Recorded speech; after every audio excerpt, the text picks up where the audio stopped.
Hello friends, ಈ ದಿನ ನಾವಿಬ್ಬರು ವಾರಗಿತ್ತಿಯರ ಅನುಬಂಧ ಕತೆ ಜೊತೆ ನಿಮ್ಮ ಹತ್ರ ಬಂದಿದ್ದೀವಿ.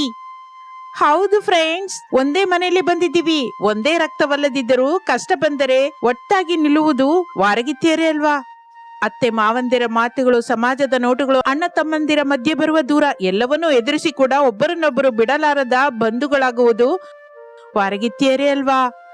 ಅಂತಹ ಹೃದಯನ್ನು ತಾಗುವ ವಾರಗಿತ್ತಿಯರ ಅನುಬಂಧದ ಕಥೆಯನ್ನು ಬಿಡದೆ ನೋಡಬೇಕು ಎಂದರೆ ನಮ್ಮ ಅನಾಮಿಕಾ ಕನ್ನಡ ಸ್ಟೋರೀಸ್ನ ಸಬ್ಸ್ಕ್ರೈಬ್ ಮಾಡ್ಕೊಳ್ಳಿ ಫ್ರೆಂಡ್ಸ್. ಹಾಗೆ ಲೈಕ್, ಶೇರ್ ಜೊತೆಗೆ ಗಂಟೆ ಕೂಡ ಒತ್ತಿರಿ. ಕತೆ ಹೇಗಿದೆಯೋ ಕಮೆಂಟ್ ರೂಪದಲ್ಲಿ ಹೇಳಿ. ಇನ್ನು ಇಡ್ತೀನಿ, ಕಥೆಯಲ್ಲಿ ಭೇಟಿಯಾಗೋಣ. ರಮೇಶ್ ಟ್ರಾಕ್ಟರ್ ಜೊತೆ ಹೊಲವನ್ನು ಉಳುತ್ತಾ ಇದ್ದರೆ ವಿನೋದ್ ಪಂಪ್ ಹತ್ರ ನಿಂತಿರುತ್ತಾನೆ. ಈ ಹೊಲ ತುಳ್ಳೋದು ಈಗೀಗ್ಲೇ ಆಗ್ತಾ ಇಲ್ಲ. ಅಮ್ಮನ ಮನೆಗೆ ಹೋದ ಭಾವನ ನನ್ನನ್ನು ಅಲ್ಲಿಗೆ ಬಾ ಅಂತ ಪದೇ ಪದೇ ಕರಿತಾ ಇದ್ದಾಳೆ. ಬೆಳಿಗ್ಗೆನೆ ಹೋಗೋಣ ಅಂದ್ರೆ ಹೊಲ ಉಳಿದ ಮೇಲೆ ಹೋಗೋಣ ತಮ್ಮ ಅಂತ ಹೇಳಿದ್ದಾನೆ. 3 ಗಂಟೆಯಿಂದ ಅಣ್ಣ ತಮ್ಮಂದಿರು ಒಂದೇ ಸಮನೆ ಉಳ್ತಾ ಇದೀವಿ. ಈ ಹೊಲದ ಕೆಲಸ ಮಾತ್ರ ಆಗ್ತಾ ಇಲ್ಲ.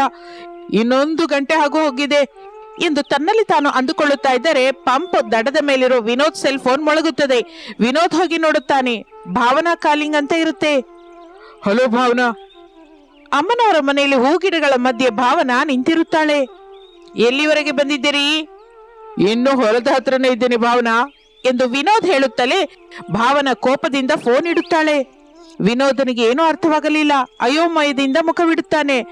ಮೈಯೆಲ್ಲ ಇರುವ ಕೆಸರಿನ ಜೊತೆ ರಮೇಶ್ ಪಂಪ್ ಹತ್ರ ಬರ್ತಾನೆ. ವಿಚಾರಿಸುತ್ತಾ ಕಾಣಿಸ್ತಾ ಇರುವ ತಮ್ಮ ವಿನೋದನ ದುಃಖವನ್ನು ರಮೇಶ್ ಅರ್ಥ ಮಾಡ್ಕೋತಾನೆ. ದೊಡ್ಡ ಮನಸ್ಸಿನಿಂದ, ತಮ್ಮ ನೀನು ನಾದಿನಿ ಹತ್ರ ಹೋಗು. ಕತ್ತಲಾಗುವವರೆಗೂ ಆದ್ರೂ ಪರವಾಗಿಲ್ಲ, ಹೊಲವೆಲ್ಲ ನಾನೇ ಉಳ್ತೀನಿ. ನೀನು ಅತ್ತೆ ಮನೆಗೆ ಹೋಗು.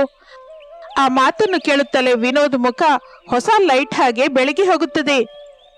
ನೀನ್ ತುಂಬಾ ಒಳ್ಳೆಯವನಣ್ಣಯ್ಯ ಎಂದು ಹೇಳಿ ನಿಮಿಷ ಕೂಡ ಹೊಲದ ಹತ್ರ ಇರಲಾರದೆ ವಿನೋದ್ ಮನೆಗೆ ಹೊರಡುತ್ತಾನೆ. ಅತ್ತೆ ಶಾರದ ಅಂದವಾಗಿ ಸಿಂಗರಿಸಿಕೊಂಡು ಹಾಲ್ಗೆ ಬರ್ತಾಳೆ. ಹಾಲ್ನಲ್ಲಿ ಅವಳ ದೊಡ್ಡ ಸೊಸೆ ಅನಾಮಿಕಾ ಕಾಣಿಸಲಿಲ್ಲ. ಶಾರದಂಗೆ ಕೋಪ ಬರುತ್ತೆ. ಅನಾಮಿಕಾ, ಅನಾಮಿಕಾ ಎಂದು ಗಟ್ಟಿಯಾಗಿ ಕರೆಯುತ್ತಾಳೆ. ಆಗಲೇ ಜಡೆಯಲ್ಲಿ ಹೂ ಇಟ್ಟುಕೊಂಡು ತನಗೆ ಇರುವ ಸೀರೆಯಲ್ಲಿ ಒಂದು ಅಂದವಾದ ಸೀರೆ ಉಟ್ಟುಕೊಂಡು ಸಿಂಪಲ್ ಆಗಿ ಹಣೆ ಮೇಲೆ ಬೊಟ್ಟು ಇಟ್ಕೊಂಡು ಅನಾಮಿಕಾ ಅತ್ತೆ ಹತ್ರ ಬರ್ತಾಳೆ. ಹೋಗೋಣವತ್ತೆ ಎಂದು ಅನಾಮಿಕಾ ಅನ್ನುತ್ತಲೇ ಶಾರದಂಗೆ ಸ್ವಲ್ಪ ವ್ಯಂಗ್ಯವಾಗಿ, ಬೇಡ ಸೊಸೆ, ಹಾಲಲ್ಲಿ ಕೂತ್ಕೊಂಡು ಒಬ್ಬರನ್ನೊಬ್ಬರು ನೋಡ್ಕೊಳ್ಳೋಣ, ಅದಕ್ಕೆ ಅಲ್ವಾ ನೀನ್ ಅಷ್ಟೆಲ್ಲ ಸಿಂಗರಿಸ್ಕೊಂಡಿದ್ಯಾ ಎಂದು ಅನ್ನುತ್ತಲೇ ಅನಾಮಿಕಾ ಬಾಯಿಂದ ಒಂದು ಮಾತು ಕೂಡ ಬರಲಿಲ್ಲ. ಹಾಗೆ ಕಲ್ಲು ಬಂಡೆ ಹಾಗೆ ಯಾಕೆ ನಿಂತಿದ್ಯಾ? ಇದಕ್ಕೆ ಅಲ್ವಾ ನಾವು ಹೀಗೆ ತಯಾರಾಗಿರೋದು? ಮತ್ತೆ ನಮ್ ಜೊತೆ ಮಾವಯ್ಯ ಬರ್ತಾ ಇಲ್ವತ್ತೆ? ದೊಡ್ಡ ಸೊಸೆ, ನಿನಗೊಂದು ವಿಷಯ ನೆನ್ಪಿಸ್ಲಾ? ತಪ್ಪದೇ ಅತ್ತೆ, ಈಗ ನಾವು ಹೋಗ್ತಾ ಇರೋದು ಭಾವನಾ ಅವರ ತವ್ರ ಮನೆಗೆ. ಆ ವಿಷಯ ನನಗೇನಕ್ಕೆ ಗೊತ್ತಿಲ್ಲ ಅತ್ತೆ, ಅದಕ್ಕೆ ಅಲ್ವಾ ನಾವು ಹೀಗೆ ಅಂದವಾಗಿ ತಯಾರಾಗಿದ್ದೀವಿ. ನಾವಿ ಅಲ್ಲಿ ಇರೋದಕ್ಕೆ ಹೋಗ್ತಾ ಇಲ್ಲ. ಆ ವಿಷಯ ಗೊತ್ತಾ? ಆ ವಿಷಯ ನಂಗೆ ಕೂಡ ಗೊತ್ತು ಅತ್ತೆ. ಹೀಗೆ ನಾವು ನನ್ನ ವಾರಗಿತ್ತಿ ಭಾವನ ತವ್ರ ಮನೆಗೆ ಹೋಗಿ ಹಾಗೆ ಅವರ ಅಮ್ಮ ಅಪ್ಪನ ಜೊತೆ ಮಾತನಾಡಿ ಆಟೋದಲ್ಲಿ ಕರ್ಕೊಂಡ್ಬರೋದಕ್ಕೆ ಹೋಗ್ತಾ ಇದ್ದೀವಿ. ತುಂಬಾ ಸಂತೋಷ ದೊಡ್ಡ ಸೊಸೆ. ಅಲ್ಲಿಗೆ ನಿಮ್ಮ ಮಾವಯ್ಯ ಬರೋದಿಲ್ಲ. ನೀನು ನಾನೇ ಹೋಗಿ ಭಾವನನ್ನ ಕರ್ಕೊಂಡ್ಬರೋಣ. ಸರಿ ಅತ್ತೆ. ಏನು ಅಂದ್ರೆ, ಹಾ ನಾನು ಬಂದೆ ಶಾರದಾ ಎಂದು ಪ್ರಸಾದ್ ಹಾಲ್ಗೆ ಬರುತ್ತಾನೆ. ನಾನು ದೊಡ್ಡ ಸೊಸೆ. ಶಾರದಾ, ನೀವಿಬ್ಬರು ಹೋಗಿ ನಮ್ಮ ಮನೆಯ ಚಿಕ್ಕ ಸೊಸೆನ ಕರ್ಕೊಂಬನ್ನಿ. ನೀವು ಬರೋ ಹೊತ್ತಿಗೆ ಮನೆನ ಭದ್ರವಾಗಿ ನಾನ್ ನೋಡ್ಕೋತೀನಿ. ನೊಣ ಆದ್ರೂ ಸೊಳ್ಳೆ ಆದ್ರೂ ಇರುವೆ ಆದ್ರೂ ಯಾವ್ದನ್ನು ಒಳಗೆ ಬರೋದಕ್ಕೆ ಬಿಡಲ್ಲ ಹೊರತು ನೀವು ಭದ್ರವಾಗಿ ಹೋಗಿ ಬನ್ನಿ. ನನಗೆ ನಂಬಿಕೆ ಇಲ್ಲ ದೊರೆ. ತಮ್ಮ ಮೊದ್ದು ನಿದ್ರೆಗೆ ರಾತ್ರಿ ಹಗಲು ಅನ್ನುವ ಭೇದನೇ ಗೊತ್ತಿಲ್ಲ. ಆಗ ಮನೆಗೆ ಹೊರಗೆ ಬೀಗ ಹಾಕೊಂಡು ಹೋಗಿ. ಹಾಗಾದ್ರೆ ಇದು ಚೆನ್ನಾಗಿದೆ ಸೊಸೆ, ಬೀಗ ತಗೋ ಎಂದು ಅತ್ತೆ ಶಾರದ ಹೇಳುತ್ತಲೇ ಅನಾಮಿಕಾ ಹೋಗಿ ಬೀಗ ತಗೊಂಡ್ಬರ್ತಾರೆ. ಇಬ್ಬರು ಮನೆಯಿಂದ ಹೊರಗೆ ಬಂದು ಬೀಗ ಹಾಕಿ ಹೊರಟು ಹೋಗುತ್ತಾರೆ. ಸೈಕಲ್ ತುಳಿಯುತ್ತಾ 10 ನಿಮಿಷದ ನಂತರ ವಿನೋದ್ ಮನೆಗೆ ಬರುತ್ತಾನೆ. ಮನೆಗೆ ಹಾಕಿದ ಬೀಗವನ್ನು ನೋಡಿ ಅವನಿಗೆ ಅಣಗಿಸಿದ ಹಾಗೆ ಆಗುತ್ತದೆ. ಅಮ್ಮಂಗೆ ಹೇಳಿದೆ ಭಾವನ ಹತ್ರ ಹೋಗ್ಬಾರ್ದು. ನಾನೇನಾದ್ರೂ ಹೋದೆ ಅಂತ ಗೊತ್ತಾದ್ರೆ ಅಮ್ಮಂಗೆ ತುಂಬಾ ಕೋಪ ಬರುತ್ತೆ. ಅಮ್ಮ ಬೈಯೋ ಬೈಗೆ, ಹೊಡೆಯೋ ಏಟಿಗೆ ಕೈ ಮುಗಿಬೇಕು. ಬೇಡಪ್ಪ, ಹೊಲದ ಹತ್ರಕ್ಕೆ ಹೋಗಿ ಚೆನ್ನಾಗಿ ಕೆಲಸ ಮಾಡ್ಕೋಬೇಕು ಎಂದು ತಿರುಗಿ ಹೊಲಕ್ಕೆ ಹೊರಟು ಹೋಗುತ್ತಾನೆ. ಇನ್ನು ಮನೆಯಲ್ಲಿ ಮಗಳು ಭಾವನಿಗೆ ತಾಯಿ ಸರೋಜ ಅತ್ತೆಯವರ ಮನೆಯಲ್ಲಿ ಹೇಗಿರ್ಬೇಕೋ ಹೇಳ್ತಾ ಇರ್ತಾಳೆ. ಭಾವನಿಗೆ ವಿನೋದನ ಮೇಲೆ ಕೋಪ ಇನ್ನೂ ಹೋಗಿರಲಿಲ್ಲ. ತನ್ನಲ್ಲಿ ತಾನು, ಮದುವೆಯಾಗಿ 1 ವಾರವಾಗಿದೆ, ನನ್ನನ್ನ ಕರ್ಕೊಂಡು ಹೋಗೋದಕ್ಕೆ ಬಾ ಅಂದ್ರೆ ಹೊಲದ ಕೆಲಸವಿದೆ ಅಂತಾನೆ. ಹೀಗಾದ್ರೆ ಸಂಸಾರ ಹೇಗೆ ಸಾಗುತ್ತೆ ಎಂದು ಭಾವನಾ ತನ್ನ ಮನಸ್ಸಿನಲ್ಲಿ ಅಂದುಕೊಳ್ಳುತ್ತಾ ಇರುತ್ತಾಳೆ. ಶಾರದಾ, ಅನಾಮಿಕಾ ಭಾವನಳ ತವರು ಮನೆಗೆ ಬರ್ತಾರೆ. ಸರೋಜ ರಮಣ ಮರ್ಯಾದೆ ಪೂರ್ವಕವಾಗಿ ಮಾತನಾಡಿಸುತ್ತಾರೆ. ಶಾರದಾ ಕುತ್ಕೋತಾಳೆ. ಅನಾಮಿಕಾ ಪಕ್ಕದಲ್ಲೇ ನಿಂತಿರುತ್ತಾಳೆ. 1/4 ಗಂಟೆ ಮಾತನಾಡಿದ ನಂತರ ಭಾವನಳನ್ನು ಕರೆದುಕೊಂಡು ಆಟೋದಲ್ಲಿ ಹೊರಡುತ್ತಾರೆ. ಭಾವನಾ ಬಲಗಾಲಿಟ್ಟು ಶಾರದಾಳ ಮನೆಯೊಳಗೆ ಪ್ರವೇಶಿಸುತ್ತಾಳೆ. ಒಂದು ಅಡಿಗೆ ಮನೆ, ಚಿಕ್ಕ ಹಾಲು, 3 ಬೆಡ್ರೂಮ್ ಇರುವ ಚೊಕ್ಕದಾದ ಮನೆಯದು. ಆದರೆ ಭಾವನೆಗೆ ಹಿಡಿಸಲಿಲ್ಲ. ತಾನೇ ಪ್ರೇಮಿಸಿ ಮದುವೆ ಆದ ವಿನೋದನಿಗಾಗಿ ತಪ್ಪಲ್ಲ ಎಂದು ಸರಿ ಹೊಂದಿಸಿಕೊಳ್ಳುತ್ತಾಳೆ. ನಮ್ಮ ರೂಮ್ ಯಾವುದು ಅತ್ತೆ? ಆ ಮಾತಿಗೆ ಶಾರದಾ ಉತ್ತರ ಹೇಳುತ್ತಾಳೆ. ಭಾವನಾ ರೂಮಿನೊಳಗೆ ಹೋಗುತ್ತಾಳೆ. 1 ಗಂಟೆಯ ನಂತರ ಭಾವನಾ ಮನೆಗೆ ಬಂದಿದ್ದಾಳೆ ಎಂದು ವಿಷಯ ತಿಳಿದುಕೊಂಡು ವಿನೋದ್ ಮನೆಗೆ ತಿರುಗಿ ಬರುತ್ತಾನೆ. ಭಾವನಳ ಜೊತೆ ಪ್ರೇಮದಿಂದ ಮಾತನಾಡ್ತಾ ಇರ್ತಾನೆ. 1/2 ಗಂಟೆ ಕಳೆಯುತ್ತದೆ. ಅನಾಮಿಕಾ ರೂಮಿನ ಹತ್ತಿರ ಬಂತು. ತಂಗಿ ತಂಗಿ ಎಂದು ಕರೆಯುತ್ತಾಳೆ. ಭಾವನಾ ಆ ರೂಮಿನ ಬಾಗಿಲ ಹತ್ರ ಬರ್ತಾಳೆ. ನನ್ನನ್ನ ತಂಗಿ ಅಂತ ಕರಿಬೇಡ, ಹೆಸರಿನಿಂದಲೇ ಕರಿ. ನಾನು ಕೂಡ ನಿನ್ನಿಂದ ಹೆಸರಿಂದನೇ ಕರಿತೀನಿ. ಹೇಗೂ ನಾವು ಒಂದು ತಾಯಿಯ ಮಕ್ಕಳಲ್ಲ, ಆದ್ರಿಂದ ಅಕ್ಕ ತಂಗಿಯರು ಕೂಡ ಆಗಲ್ಲ, ವಾರಗಿತ್ತಿಯರಾಗ್ತೀವಿ. ನೀನು ಭಾವನಾ ಅಂತ ಕರಿ, ನಾನು ನಿನ್ನನ್ನ ಅನಾಮಿಕಾ ಅಂತ ಕರಿತೀನಿ. ಭಾವನಾ ಹೀಗೆ ಮುಖದ ಮೇಲೆ ಖಡಾಖಂಡಿತವಾಗಿ ಹೇಳಿದ್ದರಿಂದ ಅನಾಮಿಕಾ ಅದನ್ನು ಕೇಳಿ ಆಶ್ಚರ್ಯ ಹೋಗುತ್ತಾಳೆ. ಮತ್ತೊಂದು ಮಾತು ಕೂಡ ಆಡಲಾರದೆ ಹೋಗ್ತಾಳೆ. ಇನ್ನೊಂದು ವಿಷಯ ಕೂಡ ಹೇಳ್ತೀನಿ, ಚೆನ್ನಾಗಿ ನೆನಪಿಟ್ಕೋ. ನೀನು ಮಾಡುವ ಕೆಟ್ಟ ಅಡಿಗೆನ ನಾನ್ ತಿನ್ನಲ್ಲ. ನಾನು ಓದ್ಕೊಂಡವಳು, ನನಗೆ ಬಂದ ಅಡಿಗೆನ ನಾನೇ ಮಾಡ್ಕೋತೀನಿ. ಇನ್ನು ನೀನ್ ಹೋಗ್ಬಹುದು. ಅನಾಮಿಕಾ ಏನೋ ಮಾತನಾಡದೆ ಹೊರಟು ಹೋಗುತ್ತಾಳೆ. ಆ ದಿನದಿಂದ ಒಂದೇ ಅಡಿಗೆ ಮನೆಯಲ್ಲಿ 2 ಒಲೆ ಉರಿತಾ ಇರುತ್ತದೆ. ಅವರವರ ಅಡಿಗೆ ಅವರದ್ದೇ. ಒಂದೇ ಪೂಜಾ ರೂಮಿನಲ್ಲಿ ಮತ್ತೆ ಇಬ್ಬರು ಬೇರೆ ಬೇರೆ ದೇವರನ್ನ ಇಟ್ಕೊಂಡು ಪೂಜೆ ಮಾಡ್ತಾ ಇರ್ತಾರೆ. ಮಾತುಗಳು ತುಂಬಾ ಕಡಿಮೆ. ಇದೆಲ್ಲ ನೋಡ್ತಾ ಇರುವ ಅತ್ತೆ ಶಾರದಂಗೆ ಹುಚ್ಚು ಹಿಡಿದ ಹಾಗೆ ಆಗುತ್ತದೆ. ಭಾವನಂಗೆ ಏನಾದ್ರೂ ಹೇಳೋಣ ಅಂತ ಅಂದ್ಕೊಂಡ್ರೆ, ನಾನು ಓದ್ಕೊಂಡವಳು ಅತ್ತೆ, ನನಗೆಲ್ಲ ಗೊತ್ತು, ಅನಾಮಿಕಳ ಹತ್ರ ಕಲ್ತ್ಕೋಬೇಕಾದ ಅಗತ್ಯ ನನಗಿಲ್ಲ ಎಂದು ಭಾವನಾ ಉತ್ತರ ಹೇಳ್ತಾ ಇದ್ಲು.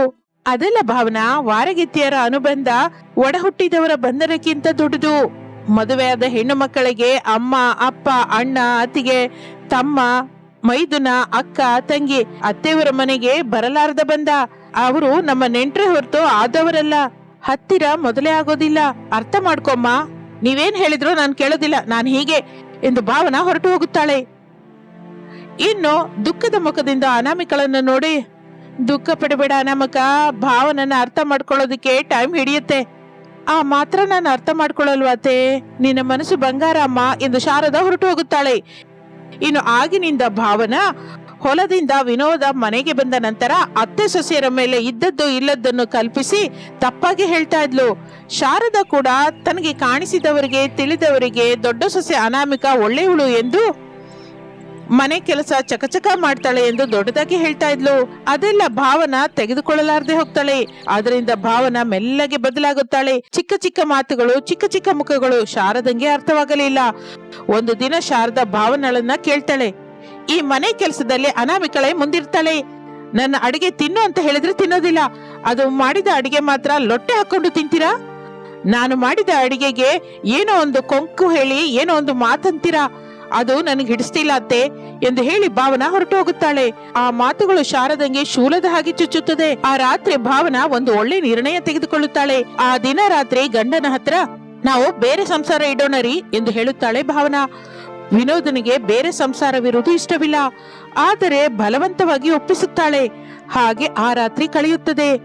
ಮಾರನೇ ದಿನದಿಂದ ಅನಾಮಿಕಾ ಭಾವನಾ ಒಬ್ಬರನ್ನೊಬ್ರು ನೋಡ್ಕೊಂಡಿಲ್ಲ. ಅವರ ಮಧ್ಯೆ ದೂರ ಹೆಚ್ಚಾಗುತ್ತದೆ. ಒಬ್ರು ಅಡಿಗೆ ಮನೆಯಲ್ಲಿದ್ರೆ ಮತ್ತೊಬ್ರು ಹಾಲಲ್ಲಿ ಇರ್ತಾರೆ, ಒಬ್ರು ಪೂಜಾ ರೂಮಿನಲ್ಲಿದ್ರೆ ಇನ್ನೊಬ್ರು ಕಿಚನ್ ಅಲ್ಲಿ ಇರ್ತಾರೆ. ಹಾಗೆ ವಾರಗಿತ್ತಿಯರ ಮಧ್ಯೆ ದೂರ ಇನ್ನೂ ಹೆಚ್ಚಾಗುತ್ತದೆ.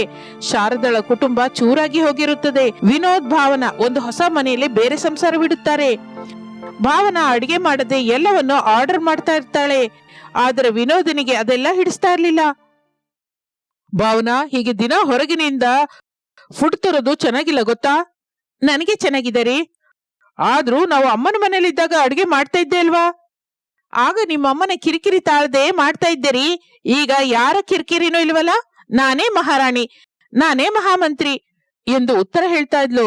ಇನ್ನು ತಪ್ಪದು ಎಂದು ವಿನೋದ್ ಕೂಡ ಆ ಹೊರಗಿನ ಆಹಾರವನ್ನೇ ತಿಂತಾ ಇದ್ದ. ಹೀಗೆ ದಿನಗಳು ಕಳೆಯುತ್ತಾ ಇರುತ್ತದೆ. ಒಂದು ದಿನ ಭಾವನಳನ್ನು ನೋಡ್ಬೇಕು ಅನ್ಸುತ್ತೆ ಅನಾಮಿಕಂಗೆ.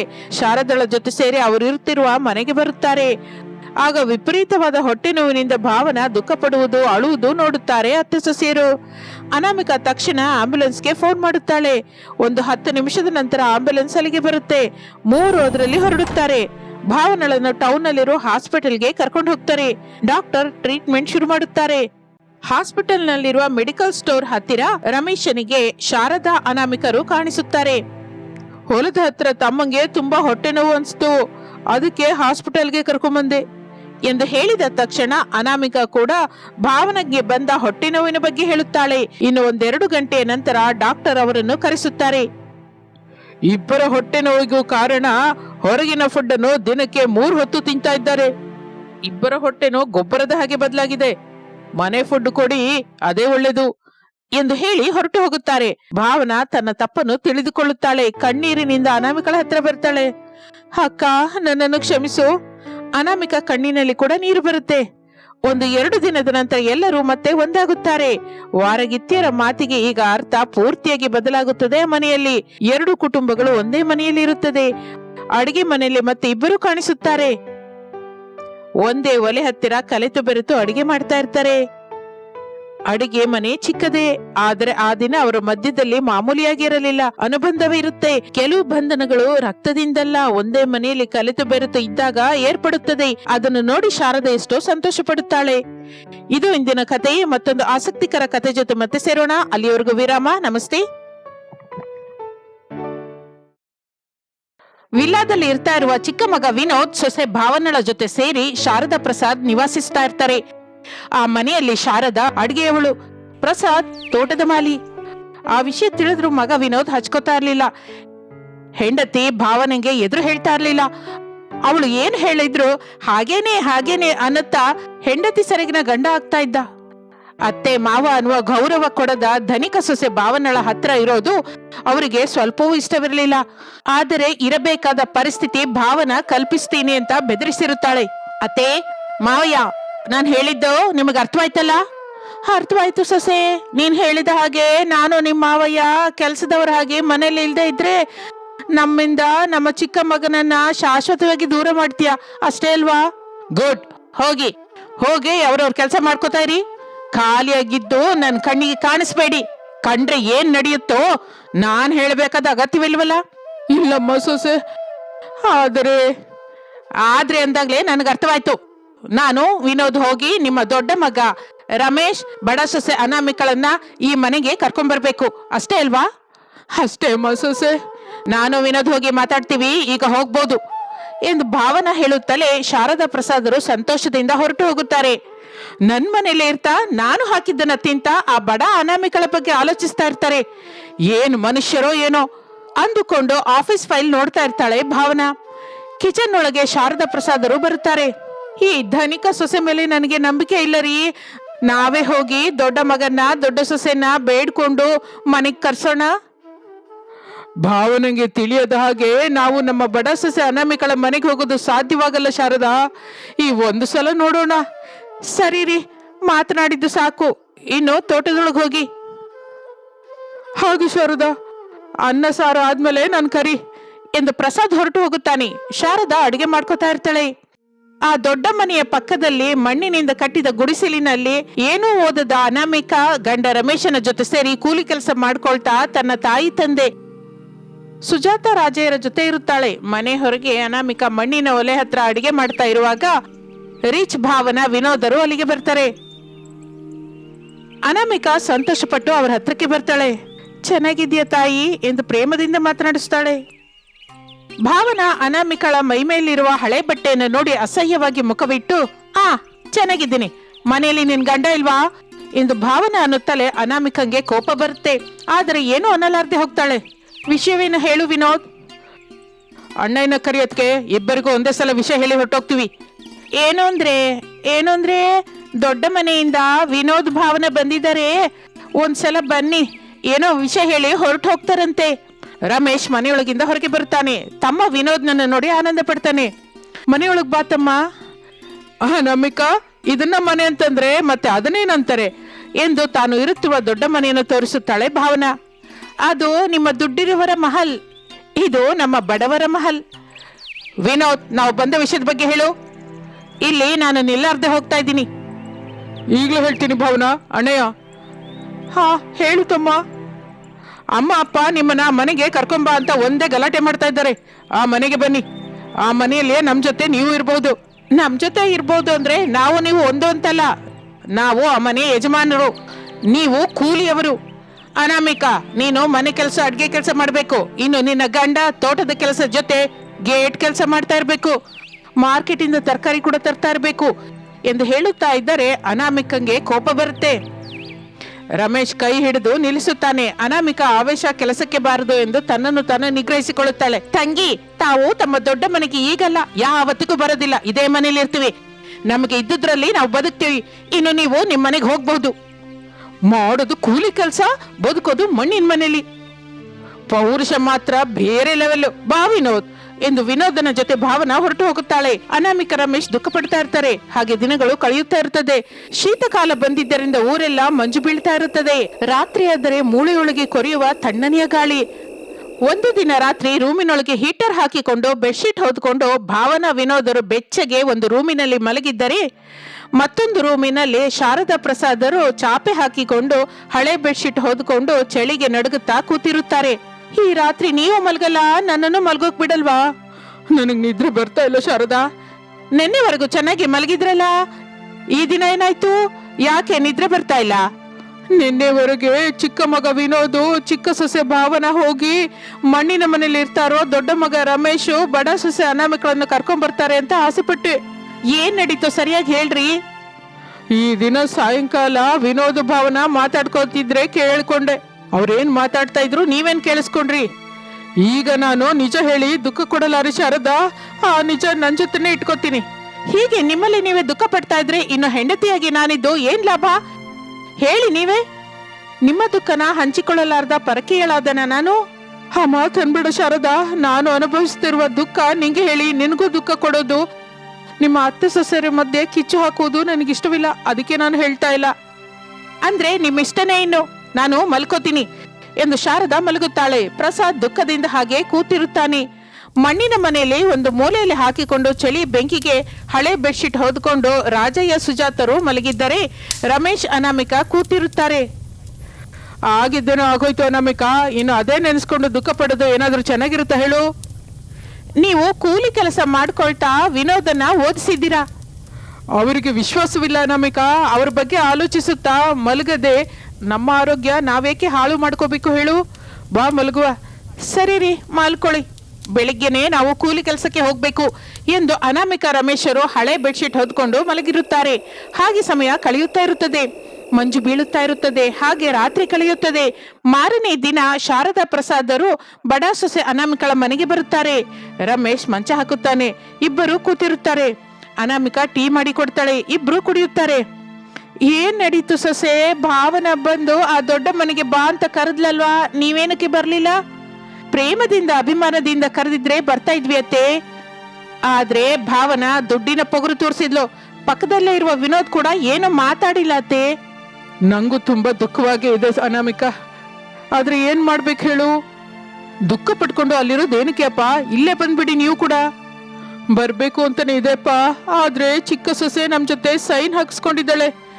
ಅನಾಮಿಕಾ ರಮೇಶರು ಆಶ್ಚರ್ಯದಿಂದ ಒಬ್ಬರ ಮುಖವನ್ನೊಬ್ಬರು ನೋಡ್ಕೋತಾರೆ. ಸೈನ್ ಹಾಕೋದೇನು ಅತ್ತೆ?